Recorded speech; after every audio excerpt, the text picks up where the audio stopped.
Success and failure will be measured in months, not years. OTC. OTC is go. STC. STC is go. Verify no constraints and go for launch.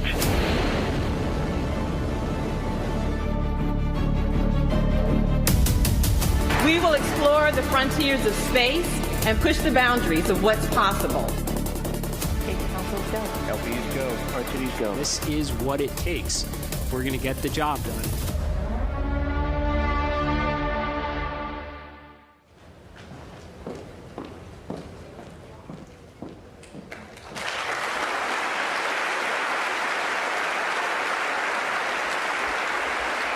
Good morning, and welcome to NASA's Johnson Space Center in Houston, Texas. I'm Vanessa White, Director of NASA's Johnson Space Center, and it's my pleasure to be here with you today.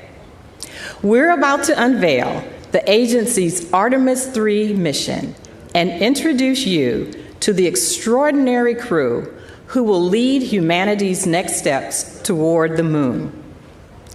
We will have several speakers providing updates on Artemis III mission profile, Artemis acceleration plans, and mission science. Get ready for an inside look at innovation, ambition, and the future of space exploration. Without further ado, please join me in welcoming NASA Administrator Jared Isaacman.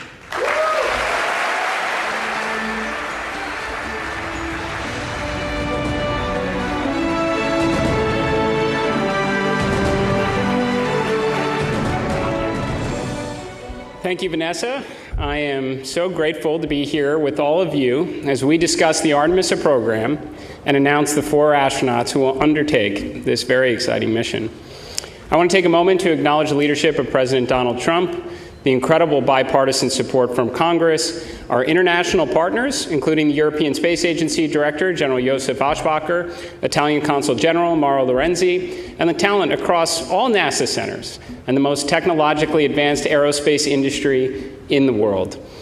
All of you are contributing meaningfully to this undertaking and helping us achieve what is such a daring and inspiring and world-changing endeavor. We are returning to the moon, a grand adventure back to the lunar surface to build a moon base, and to do so for all of its scientific, its economic potential, and to master the skills for where we will inevitably go next. The incredible crew of Artemis II was just the beginning, and they did an absolutely outstanding job. As a test mission, they were the first to launch on the SLS rocket and test the Orion spacecraft. Reed Wiseman, Victor Glover, Christina Koch, and Jeremy Hansen showed us the moon again, and they showed us the Earth again. They helped reinvigorate the world's interest in space exploration. And now, just as Mercury, Gemini, and Apollo crews that came before them, Artemis II will pass along all they have learned and hand the torch to Artemis III. Over the next year, they will train for their mission, ensure the lessons learned from the prior crew are implemented, and assist in the development of the landers and operational procedures that will be necessary for their colleagues on future Artemis missions. Artemis III will be an extraordinary demonstration of what is possible when the greatest aerospace companies across the United States, alongside our European partners, come together to showcase the technological might and ambition of the free world.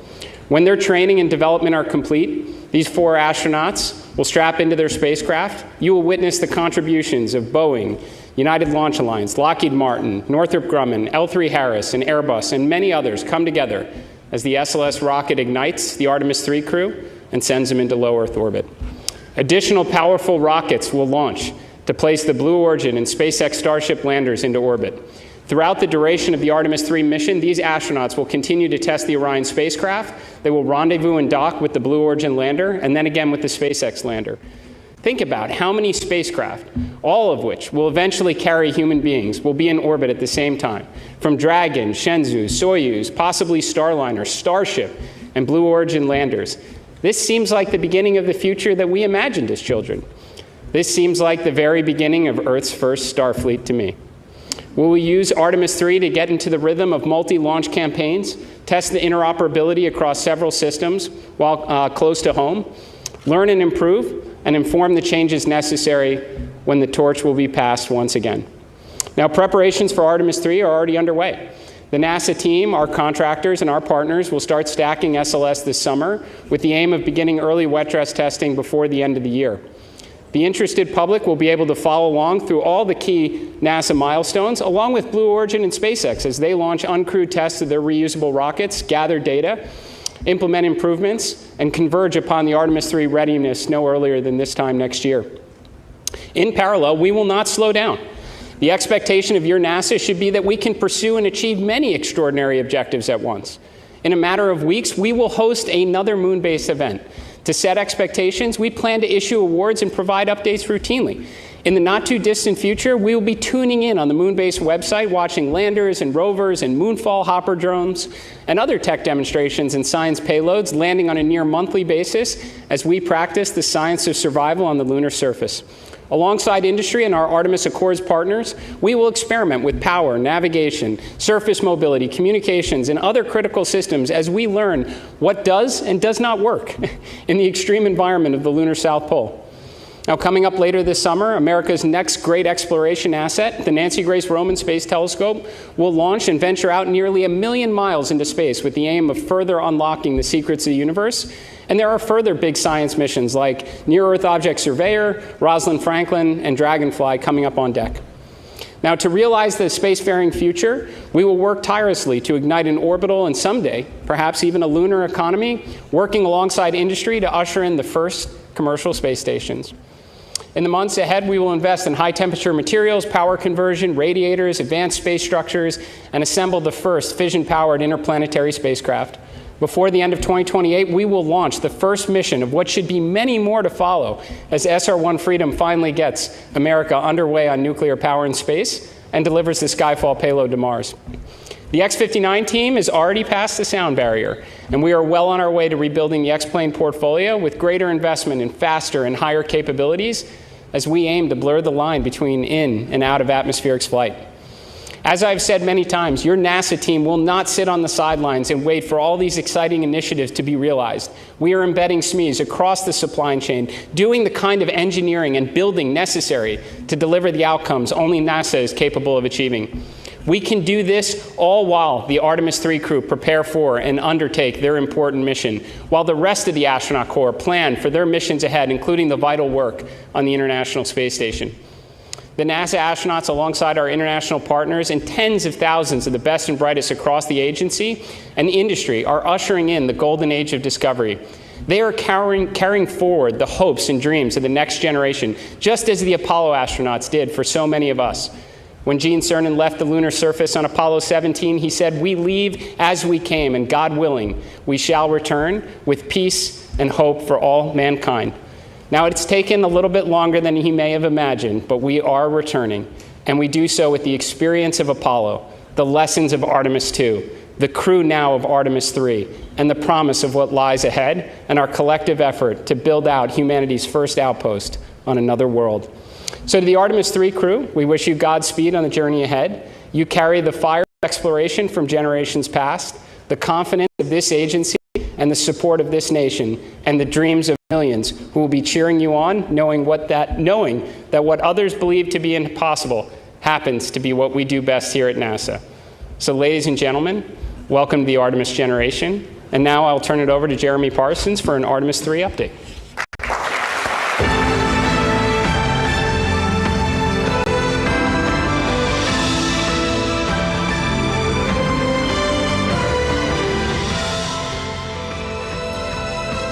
Good morning.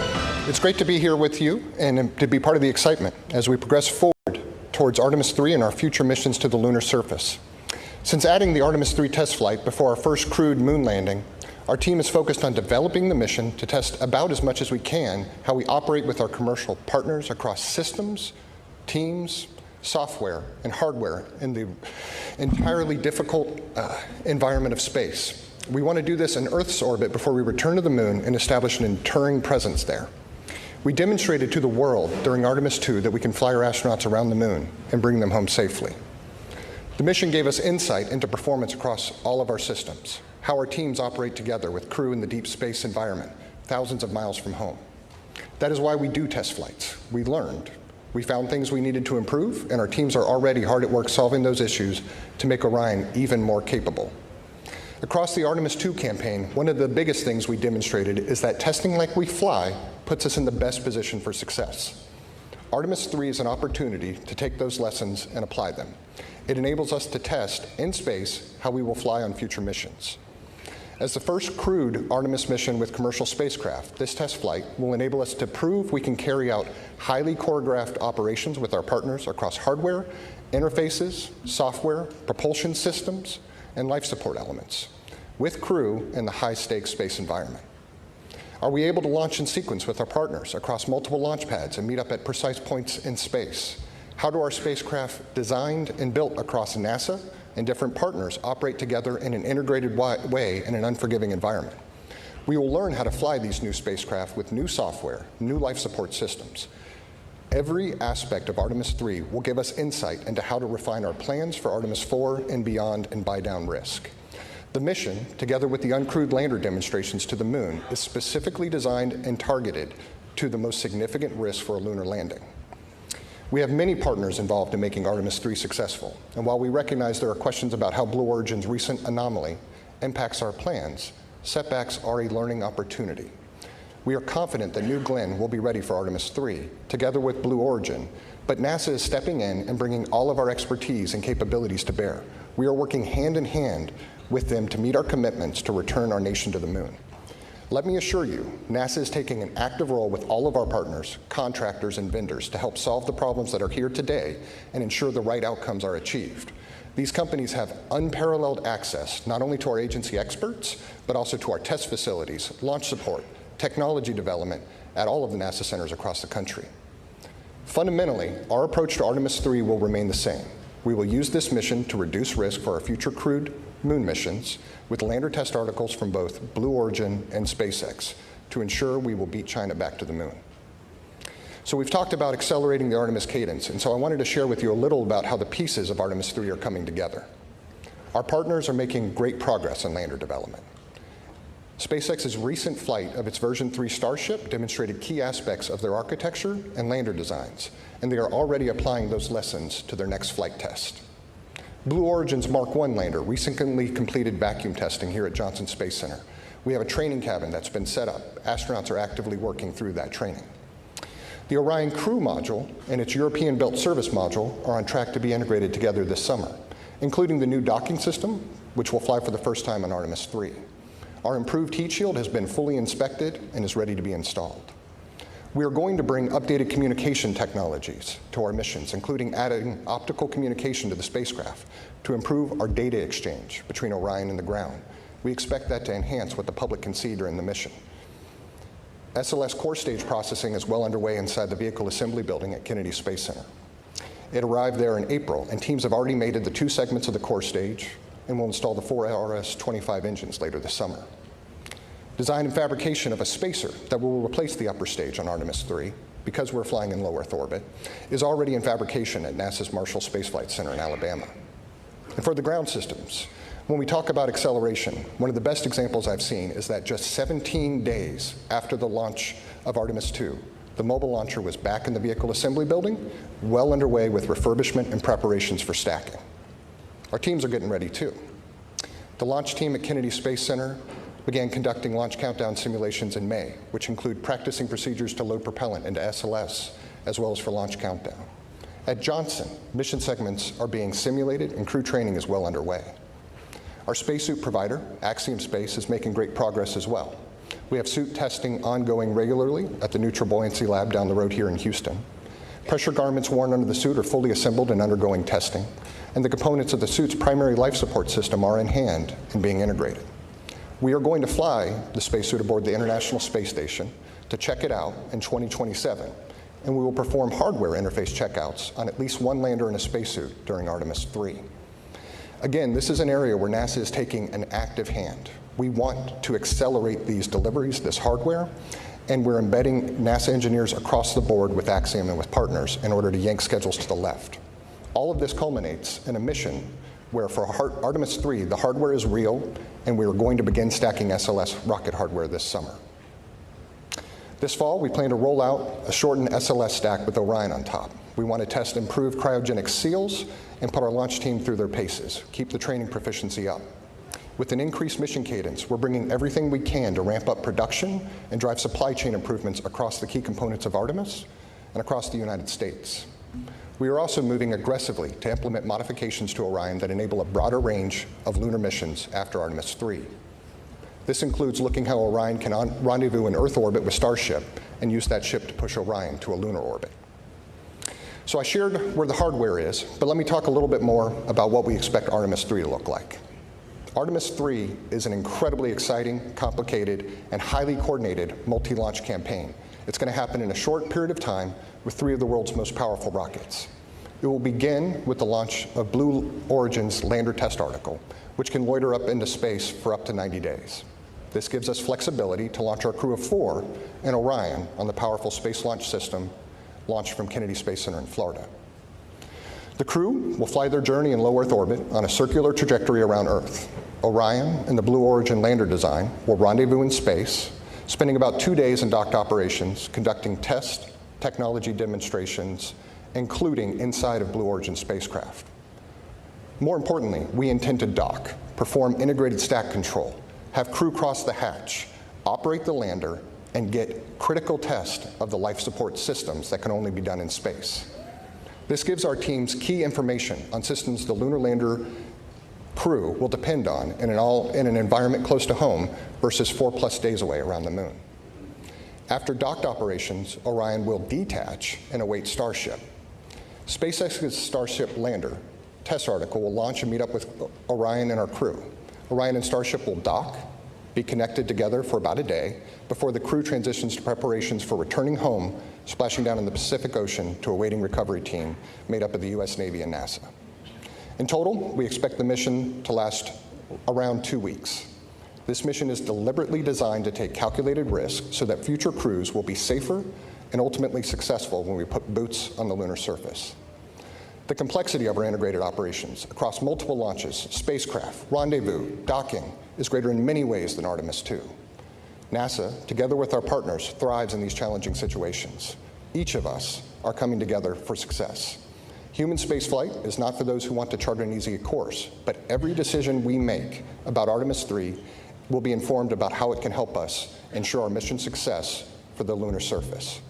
Artemis II reminded the world what we can do when we move together with clarity, discipline, and shared purpose. What the world saw was a successful mission. What we saw behind the scenes was years of coordination, planning, testing, problem solving, and collaboration with industry partners and government organizations. We are going to apply that same focus for Artemis III, and our teams are ready. To our crew, thank you for taking on this responsibility to train and fly for Artemis III. You have our commitment that we will do everything possible to keep you safe as you enable us to push the boundaries of space exploration. I'll now turn things over to John Caloris of Blue Origin.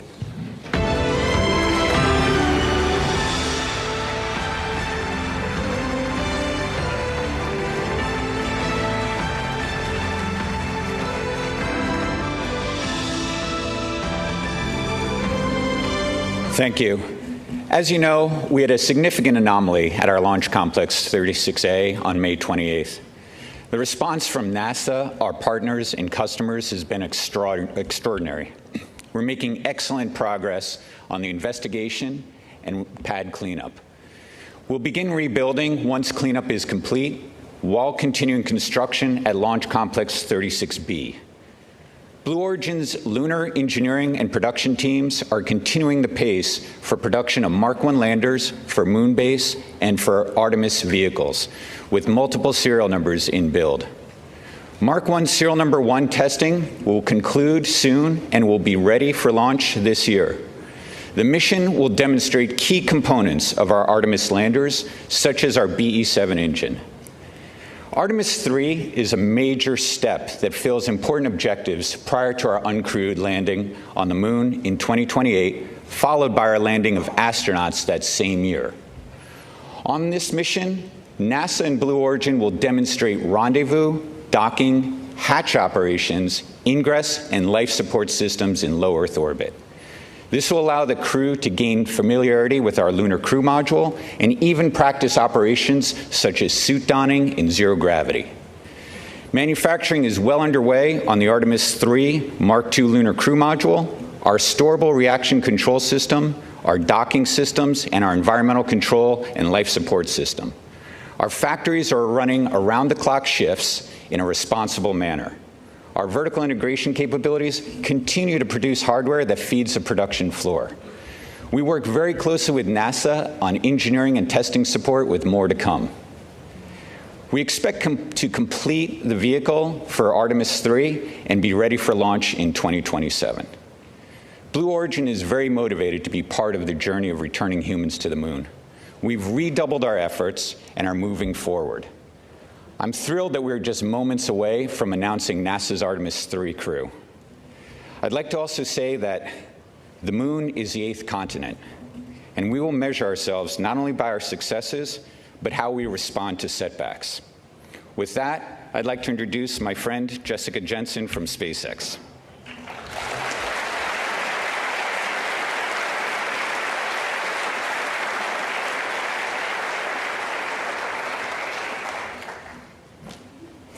Good morning, everyone.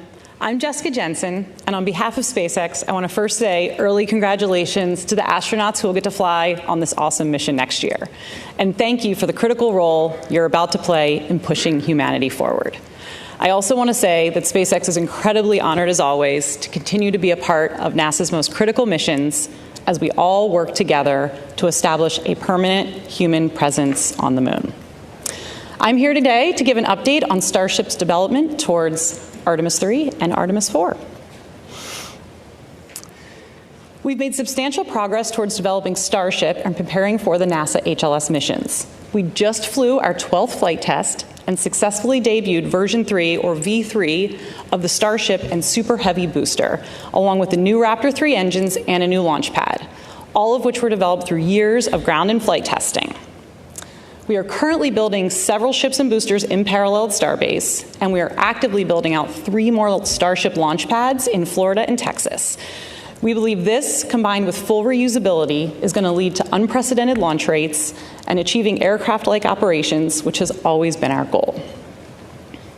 The V3 design of Starship is planned to be the vehicle for propellant transfer, our uncrewed missions to the moon, and for the HLS crewed lunar landing. Our HLS design and operations leverage years of proven experience from our NASA crew and cargo missions to the space station, from our high flight rate on Falcon 9, which is currently once every 2.5 days, and from reusability of Falcon fairings and boosters. Additionally, the docking hardware we're using for HLS is nearly identical to what we use currently on Dragon, and many of the rendezvous and proximity sensors that we're going to use for prop transfer and HLS have been flying on Dragon missions for many years. We're also actively building our first flight fidelity Starship HLS cabin at Starbase. The primary structure is assembled and prepared to be outfitted with key functional systems like avionics, power, life support systems, and more to come in the next few months. Later this year, we are targeting our in-space ship-to-ship propellant transfer demonstration. This is a core technology that will enable Starship to land humans and massive amounts of cargo on the moon. Then next year, we'll support Artemis III and the planned rendezvous and docking with Orion in low Earth orbit. For that mission, we're going to be using a V3 vehicle off the line with an added docking adapter. We are also marching towards our V3 Starship uncrewed lunar landing. This is another HLS milestone that will further demonstrate propellant aggregation in space and also a safe and autonomous landing on the surface of the moon. Then looking ahead to Artemis IV, we're continuing to develop all the crewed systems and certification necessary for the safe landing and return of astronauts to Orion. We have an updated plan with NASA that includes docking Starship with Orion in Earth orbit instead of NRHO, and then we use Starship to actually do the translunar injection with Orion attached.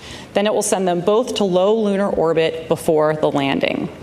This approach improves crew safety by first conducting the critical docking event in Earth orbit, just like we're going to practice in Artemis III, and the crew can also abort off the lunar surface nearly any time versus waiting up to days from NRHO. In addition to improving crew safety, these new Artemis IV orbits also significantly lower the amount of propellant Starship needs to aggregate in space, since we now just have a more direct route to the moon, and this lowers schedule risk overall. We're incredibly excited to help return humans to the moon once again, and this time to stay. Thank you.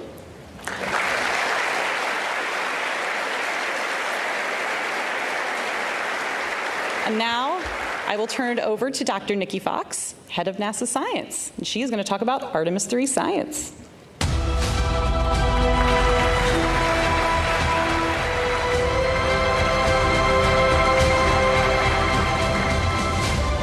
Thank you so much, Jessica. Well, while Artemis II was all about moon joy, Artemis III will be all about Earth joy. We will be studying the route from Earth, and our Artemis III crew will be our mission scientists. Since Artemis III is a technical mission, the science we will be doing will look just a little bit different. We will study Earth's atmosphere, the environment around Orion during the mission, and the impact of space's influence within the Orion capsule. We're going to use this flight to buy down our risk for landed missions by developing our science processes, procedures, and readiness specifically for Orion to ensure the health and safety of our astronauts and spacecraft for our future Artemis missions. And the best way to do it is by taking real data that is uniquely enabled by this mission. For this technical and complex mission, we will focus on how we can better work with the unique Orion capsule and test and establish the necessary groundwork prior to landing on the mission with Artemis IV. With Artemis III, we will initiate the preparation phase of packing our interplanetary survival guide with the necessary knowledge, equipment, and roadmap needed to plant astronaut boots back on the lunar surface to stay. Think of it this way.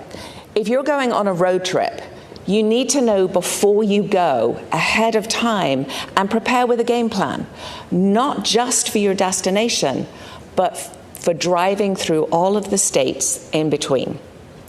Weather. Will there be bad weather? Is your car ready for the trip? What do you need to pack for maximum comfort? And most importantly, will it all actually fit into the car? Leading SMD's Artemis III science team is Dr. Barbara Cohen. Barbara's team will be gathering the necessary information now so we can be ready for Artemis IV to begin that sustained presence on the lunar surface. Now, I know you all saw the joy of the science team during Artemis II.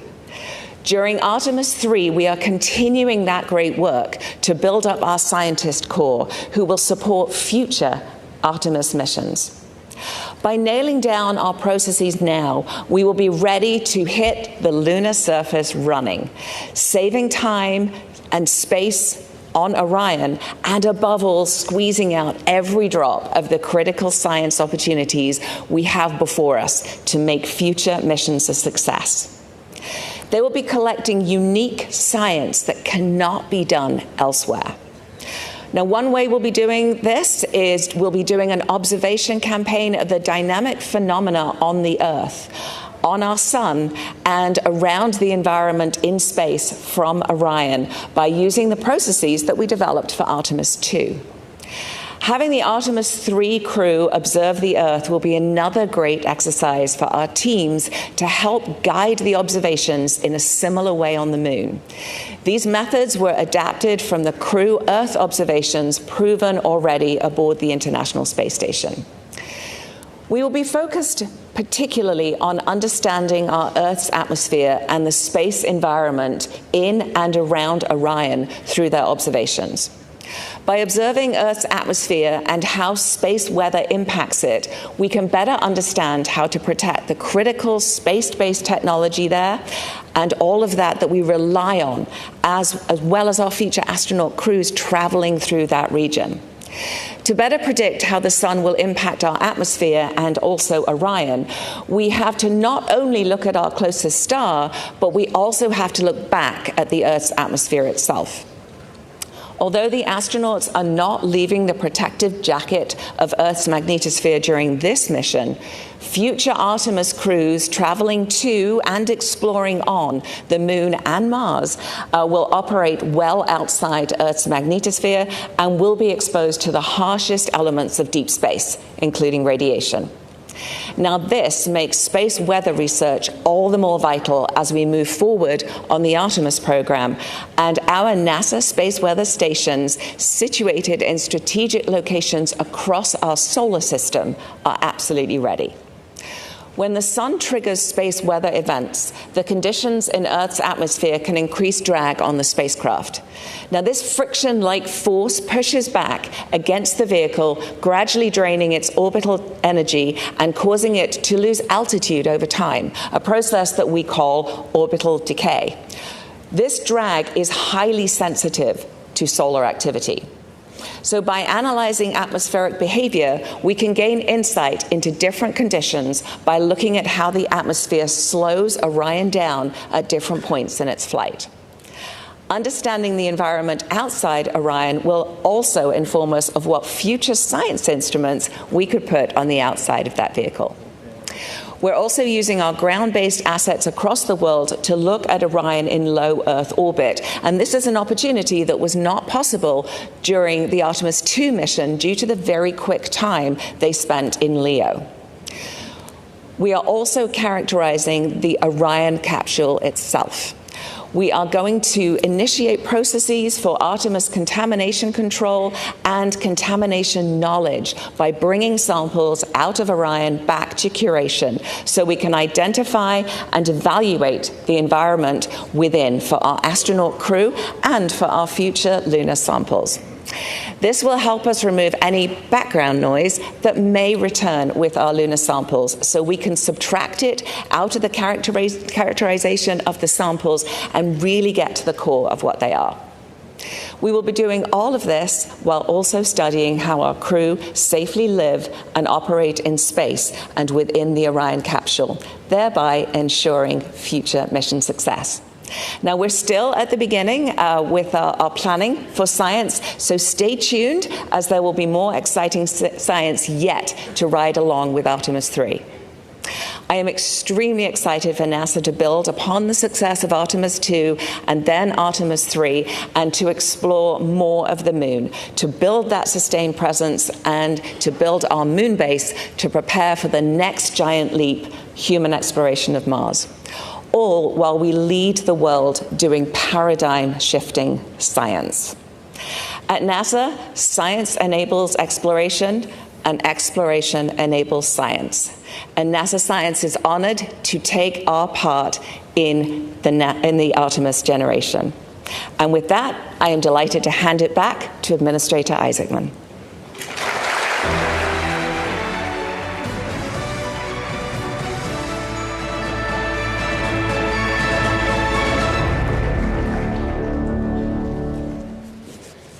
Okay. So you want to find out who the astronauts are? All right. Well, thank you, Jeremy, John, Jessica, and Nikki for providing these incredible updates. Now, before we proceed, I would like to invite Vanessa, our center director here, to please join me on the stage. I'd also like our deputy administrator, Matt Anderson, if you could join us, our associate administrator, Amit Thrishia, director general of the European Space Agency, Josef Aschbacher, and Lori Glaze, who's going to lead our human spaceflight efforts, Norm Knight, our flight operations director, and Scott Tingle, our chief astronaut. If you would, please join us on the stage.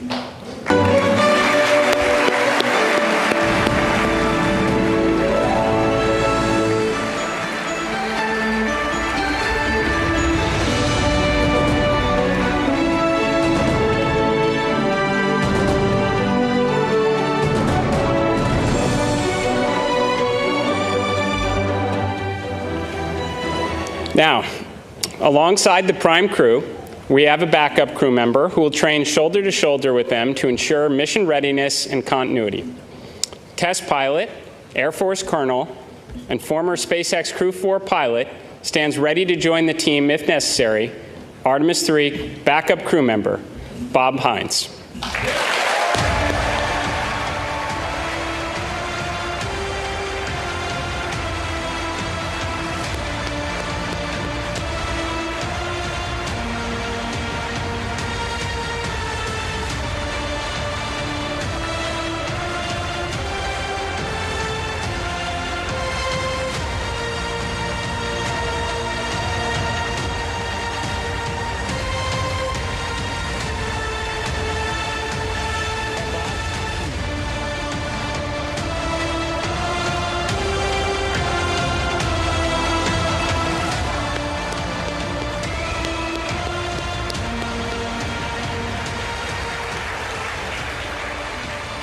Now, Bob has logged 170 days in space across 2 ISS expeditions and can step into any role needed on this mission. Now, moving on to our mission specialist for Artemis III, test engineer and Coast Guard Reserve Commander, making his first space flight, mission specialist Andre Douglas.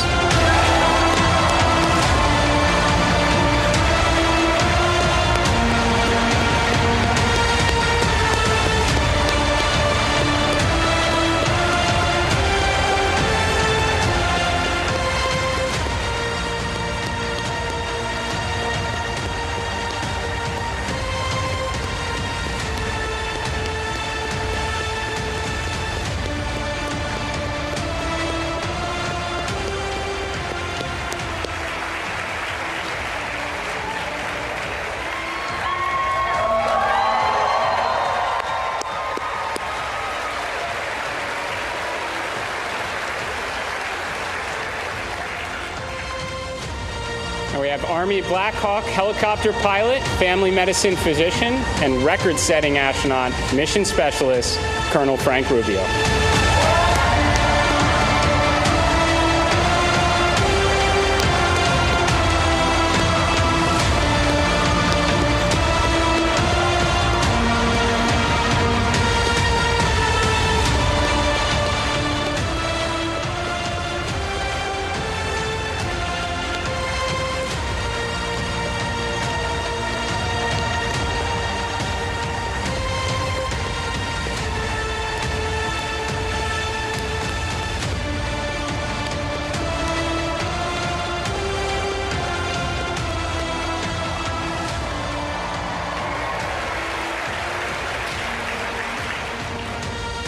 Now on to our pilot, 2-time flyer, ESA astronaut, the first Italian space station commander, and Italian Air Force colonel and test pilot, Luca Parmitano.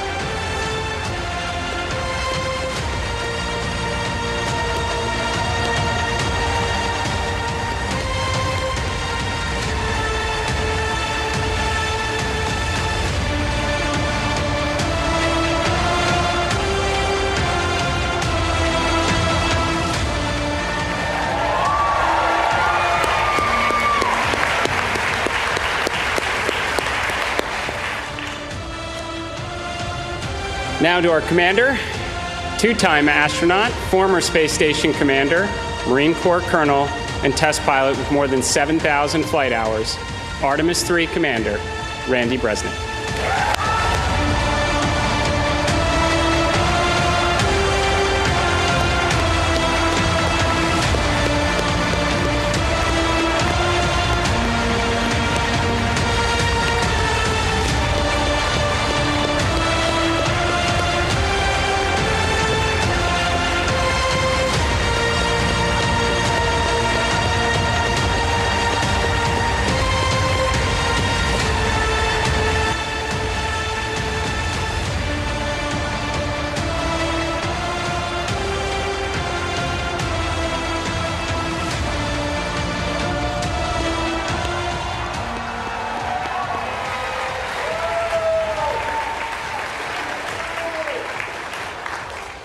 All right, let's give it one more round of applause for your Artemis III prime crew.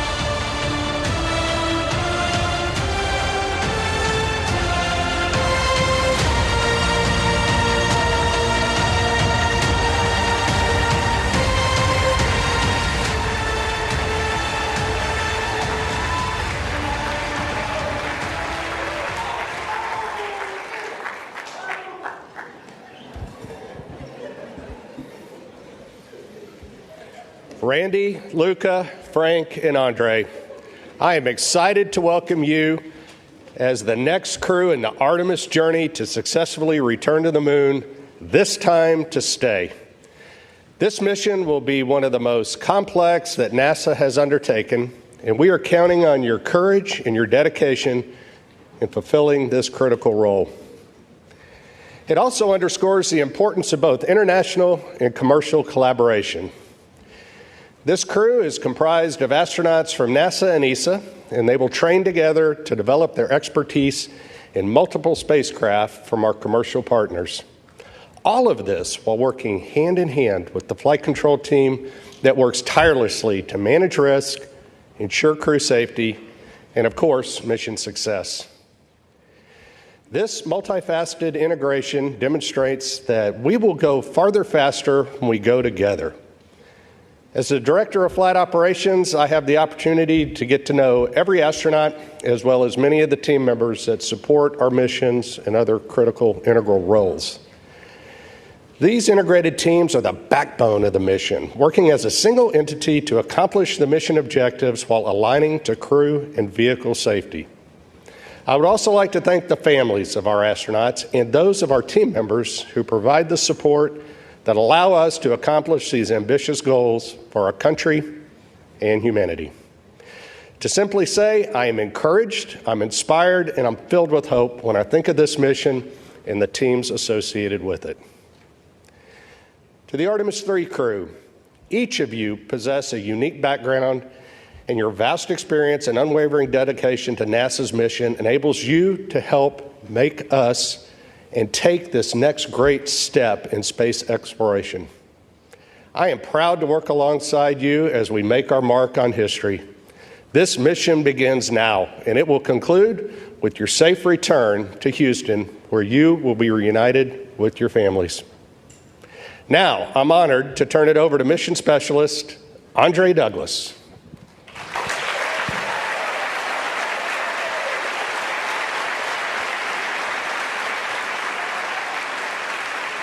Wow, what an amazing day it is today. My brain, it is going a mile a minute right now, but my heart, it is so warm.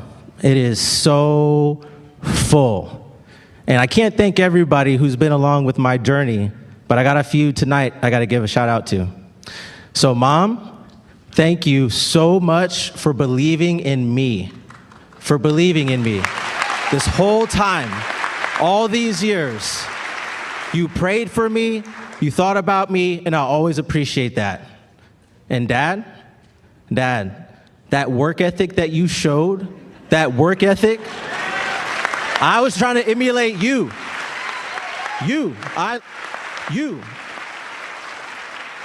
Thank you so much. Oh, by the way, happy early Father's Day.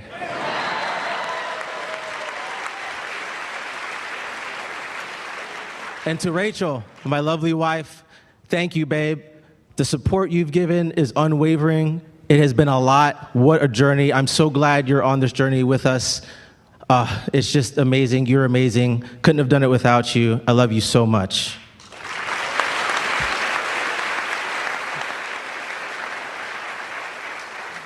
And to my boys, if you put in the hard work, and you think big, you can do just about anything you want to do. Surround yourself with good people. You can do this. You can do whatever you want. You just got to try hard. All right? So, I don't have enough time to go through everybody out there, but we really appreciate you guys supporting us. This mission is going to be fantastic. What an excellent crew. Very proud to serve with these gentlemen. Very fine crew. And go Artemis, go NASA.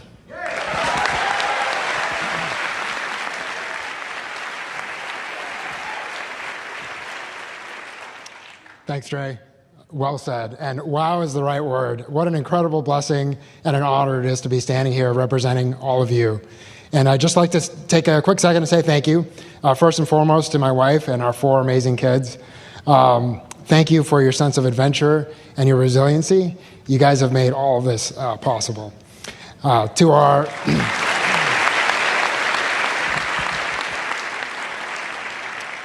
To our community of friends and family who've always been there when we most needed them, we've called upon them many times, and they've always stepped up. So thank you guys. You know who you are. And then last but absolutely not least is to the NASA team, NASA community, to our leadership, to our engineers, our flight controllers, our flight directors. You guys are the ones that make this happen. So thank you. And last but definitely not least is to our peers, CB, and all the support staff that we have. We look forward to representing you guys and to helping take the next step so that we can watch you guys continue to make history. So thank you, and go Artemis III.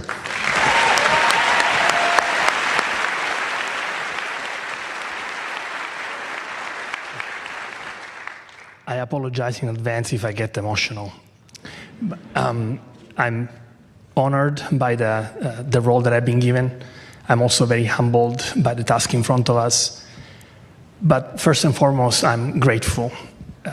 There are many parts that need to come together for a space launch. And you need a launch pad. And for me, that launch pad is my country, Italy, its education system, the Italian Air Force that gave me the professional tools to bring me here today, the Italian Space Agency that gave me the first flight to put those skills to proof, and for that I'm very grateful.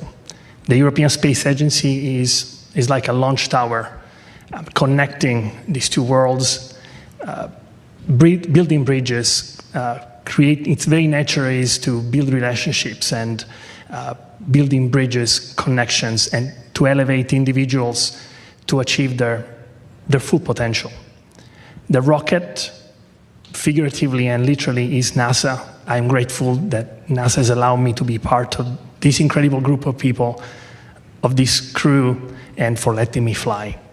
But we wouldn't be going anywhere without fuel, and the fuel that lets everything move is right here. Maya, Sarah, Marta, my extended family here in the crowd. You are the energy that feeds my soul. And your love is the spark that ignites every passion. Thank you. Grazie.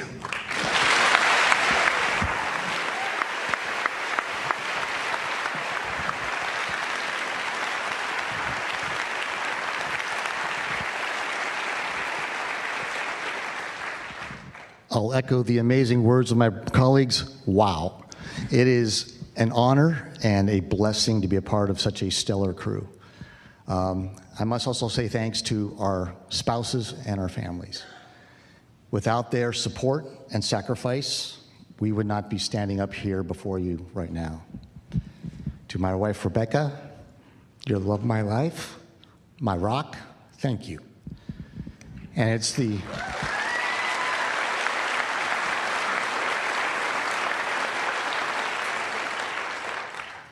it is their support of our families that's going to carry forward from today when we start training very soon. Carry us all the way to when we launch off Earth until we are returned to them safely after splashdown back here on planet Earth. We'd also like to thank the Astronaut Office leadership, Flight Operations Directorate, and the NASA Johnson Space Center leadership for the opportunity to represent the Astronaut Corps and every single person in NASA, ESA, our industry partners, our international partners, whose blood, sweat, and tears, okay, hopefully not blood, and very few tears, but their collective effort will lift all of us up on that SLS rocket when we hit launch day and carry us through the mission. We'd also like to thank NASA leadership and our ESA leadership for the opportunity to represent all of humanity from this spaceship Earth that we will carry forward into the Artemis, as we execute this Artemis mission, extending human spaceflight into the future and exploring the cosmos. Now, spaceflight is hard, and that's why the most important Artemis mission will always be the next Artemis mission, where we are doing flight tests on every single flight, incrementally determining the flight envelope, expanding it, proving out capabilities, and making the operational procedures that we have more and more precise, because every single mission we will do after this will be more challenging and more complex. We are certainly humbled as a crew to be able to be your crew that executes this Artemis III mission in space, being that unifying link between the phenomenal Artemis II mission we just had 2 months ago and the Artemis IV mission that will follow ours, where we will again be the first to land humans on another celestial body, that celestial body being our neighbor in the sky at night, the moon. Thank you.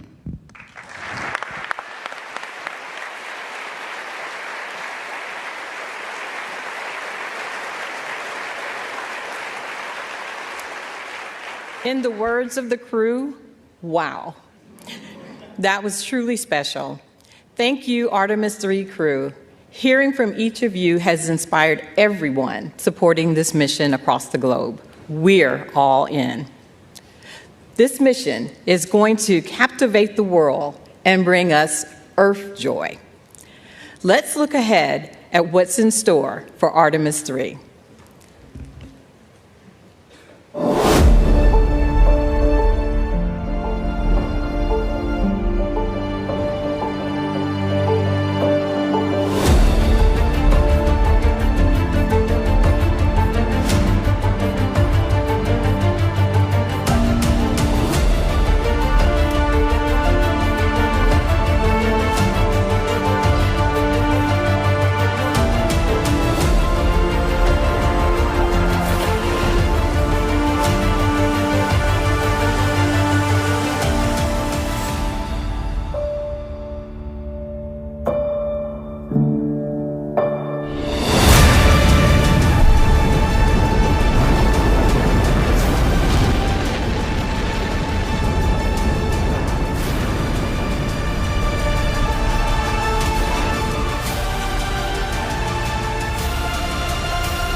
Another wow.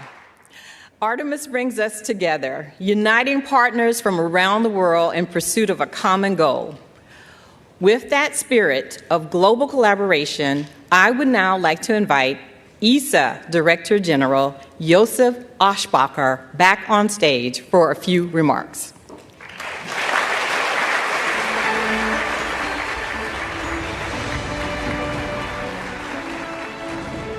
Wow, what an atmosphere, what a moment. Ladies and gentlemen, days like this do not come often, when history is not something we remember, but something we are about to make. Just weeks ago, at NASA's Kennedy Space Center in Florida, I had the privilege of witnessing the launch of Artemis II.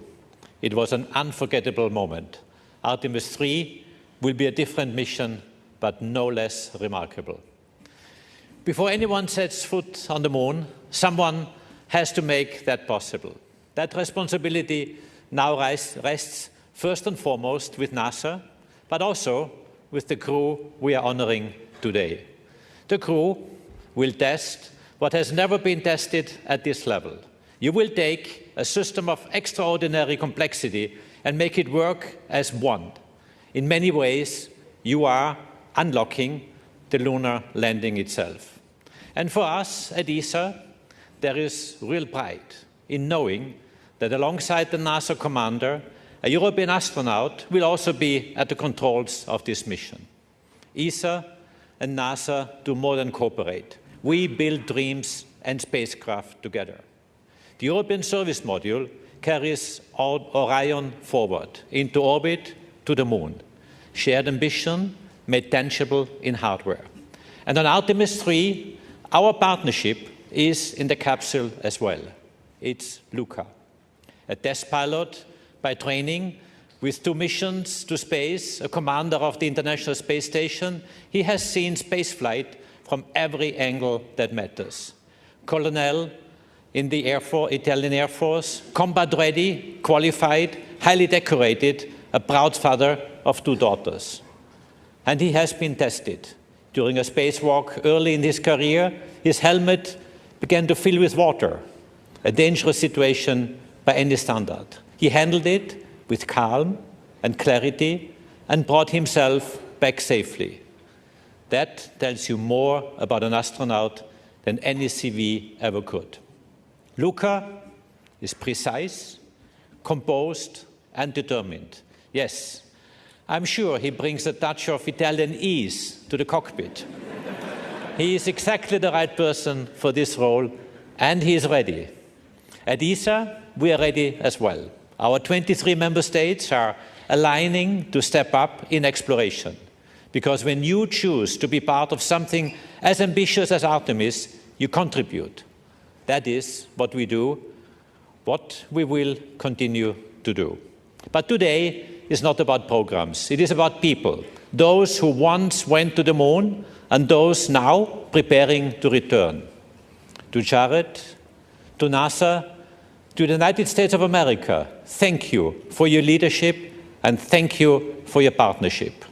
To the crew of Artemis III, you carry something important for all of us. And to our ESA crew member, we could not have wished for a better pilot. Caro Luca, siamo orgogliosi di te. Buon volo. Thank you all.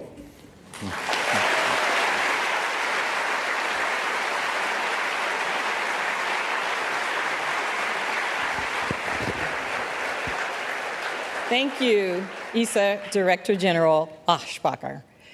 Let's now take a look at some special messages recorded by Senator Ted Cruz, Chairman of the Commerce, Science, and Transportation Committee, and Representative Brian Babin, Chairman of the House Science, Space, and Technology Committee. Congratulations on being chosen for the Artemis III mission. It's a big damn deal. Following the extraordinary success of Artemis II, America has entered a bold new era of space exploration and discovery. Under the leadership of Administrator Jared Isaacman, NASA is paving the way for humanity's return to the moon and beyond. As the chairman of the Senate Commerce Committee, I've been proud to author or co-author nearly every major piece of space legislation in the last 14 years.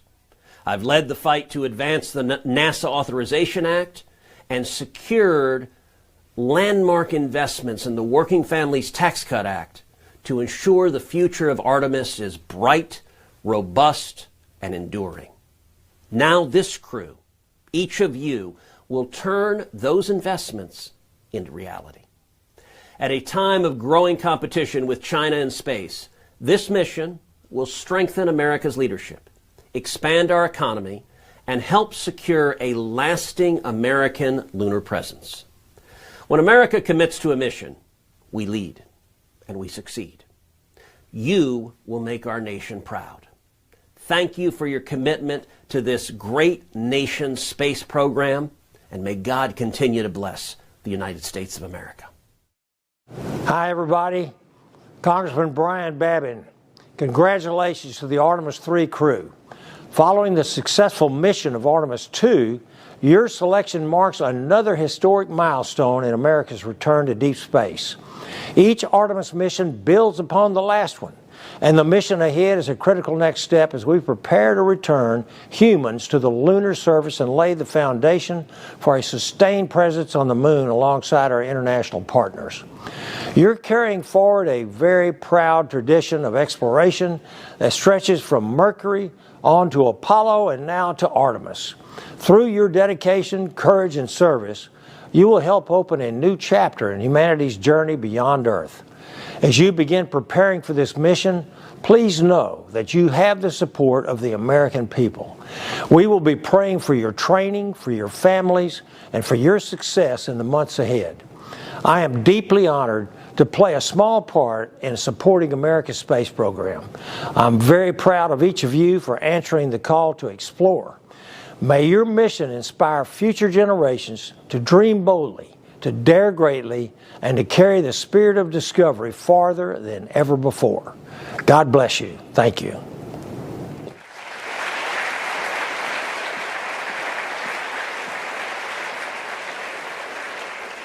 The story of human space exploration continues to inspire, and the momentum carries forward as the spotlight turns to the remarkable crew assembled here today. Randy, Luca, Frank, and Andre, we have a special group of people who would like to share some words with each of you. Joining us now, we have some of the Artemis II crew. Please help me in welcoming Reed, Victor, and Christina.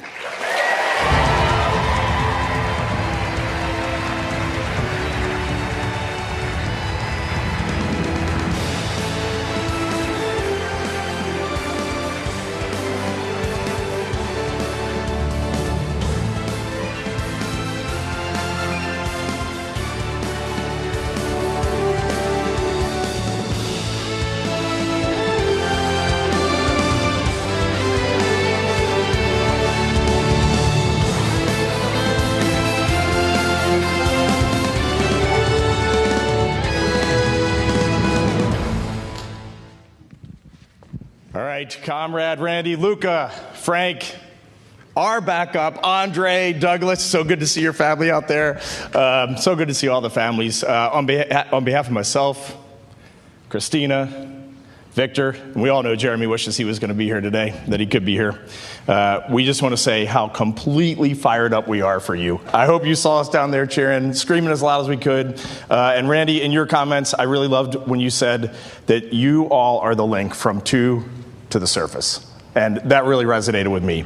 And you guys know, because you work in the office, we've been carrying these batons around for way too long. And so with that, the Artemis II crew, comrade, hands you the baton. You got the controls.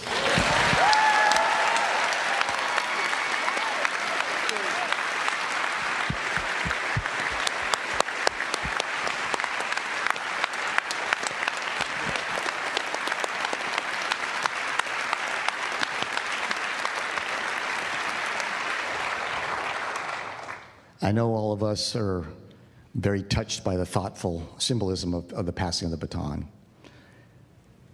But I think now, after your mission, you're passing us something far greater. The world watched your mission. And over the course of those 10 days, we saw how you inspired people worldwide. You saw how something was ignited within people. It was ignited within all of us by watching your mission.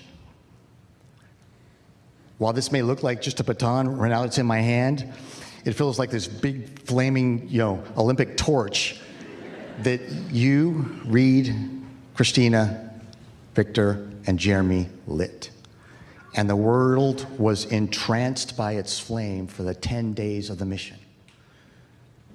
We, the Artemis III crew, are honored to be able to carry this torch forward, to be able to execute our mission, to make that flame burn brighter and pass it on.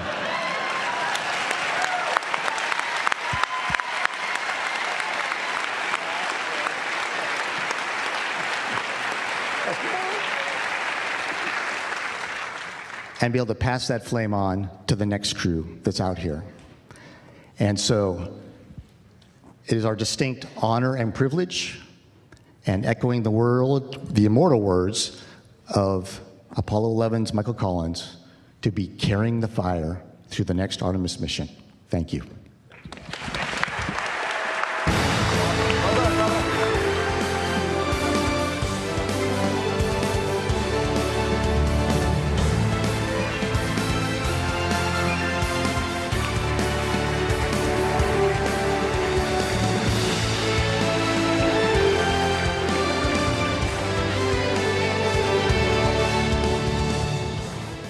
What an incredible moment.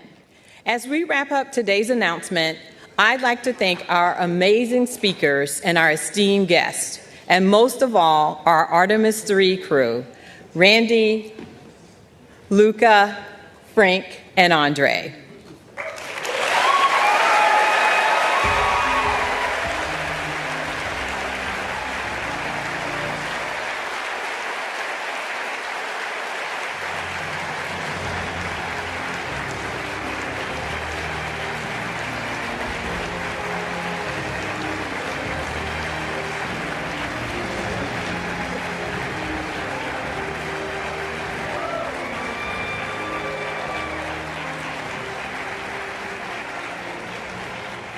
As you prepare to embark on this next giant leap, know we stand united, ready to support you at every turn with mission excellence, pushing the boundaries of what's possible for the benefit of all humanity. Let's give one final round of applause for our crew.